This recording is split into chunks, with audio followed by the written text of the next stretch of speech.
Today's unique New York feature takes us back in time more than 40 years. Producer Max Carroll discovered a retired railroader who traveled across upstate New York with an 8mm camera in hand.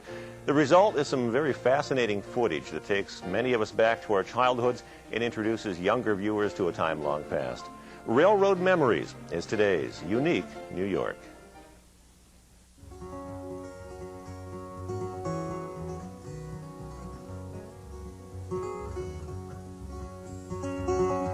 Before there was a federal highway system, railroads were the lifelines of the nation, carrying people and freight to all corners of America.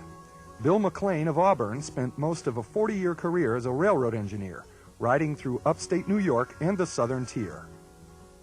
Well, the Lehigh Valley Railroad ran from New York City up through Pennsylvania, well, through New Jersey, up through Pennsylvania, and to Buffalo. So we covered 3 states. I started my career in 1942 in Pennsylvania, and I first worked on the track, you know, putting in ties, putting stone ballast down, changing the rails. So then I became a fireman, and in them days we had steam engines. And some of the engines had stokers on, and some have hand-fired.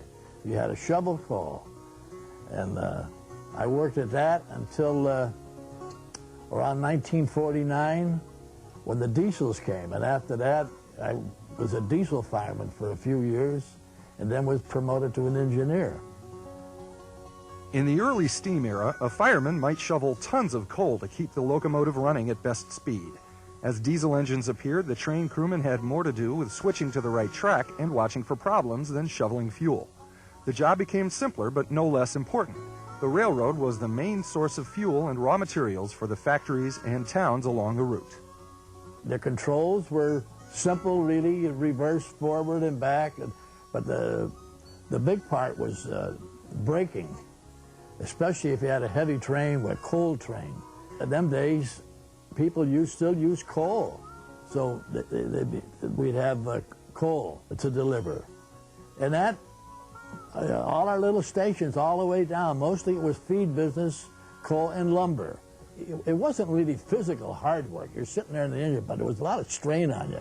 Every crossing, you had to watch for cars and maybe people walking along the track, and you know, a lot of little things like that. You had to keep an eye out.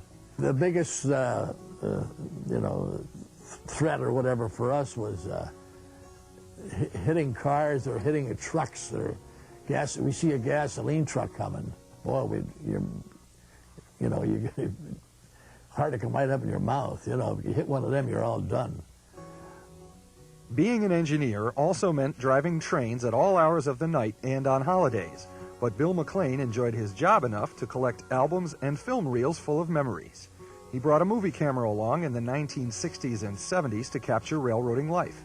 From his first time running a passenger train at the age of 20, to driving probably the biggest snowplow around in the blizzard of 1966, to catching the last train run from Cortland through Cazenovia to Canastota.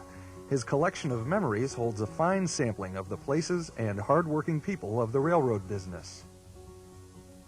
I guess they were no different than anybody else. I mean,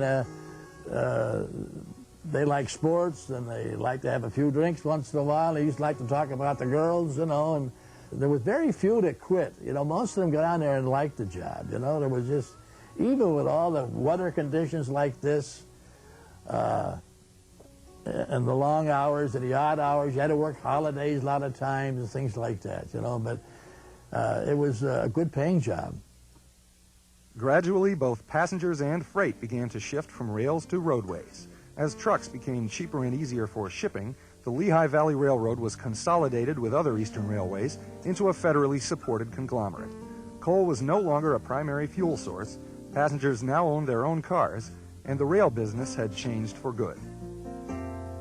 On the Auburn division, which I said I did, you know, most of my work, we lost all the coal business because the New York State Thruway went through Weedsport, and we had a connection there with the New York Central.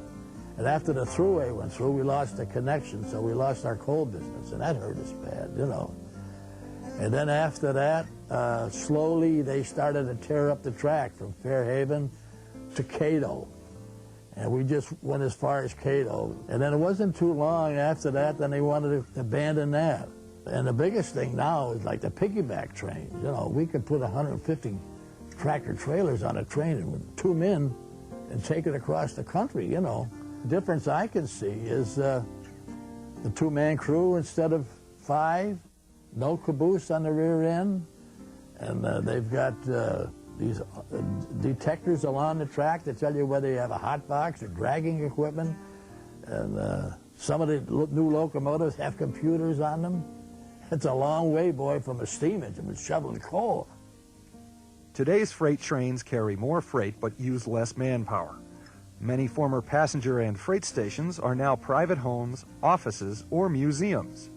A look at Bill McLane's photo and film collection reveals a disappearing way of life, but also a proud career that gave a railroad man a unique view of our countryside.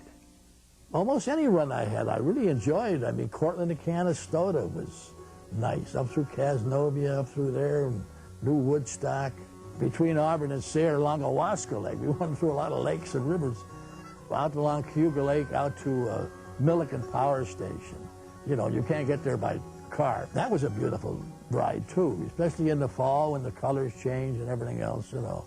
But now our track is gone, so now they're building, putting trailers and things on the old roadbed. These tracks, most of them are all gone, you know, and that's all we got left is a few pictures of them, you know. For Unique New York, I'm Max Carroll.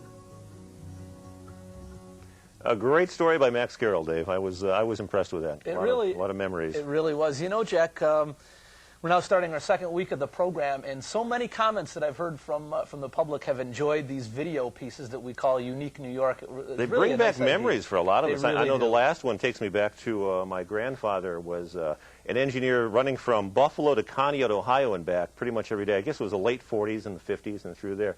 And brings me back to a time when I sort of had the opportunity, shall we say, to be along with them on one of those runs with the old nickel plate. They're not in business anymore, so they can't take care of me, I guess.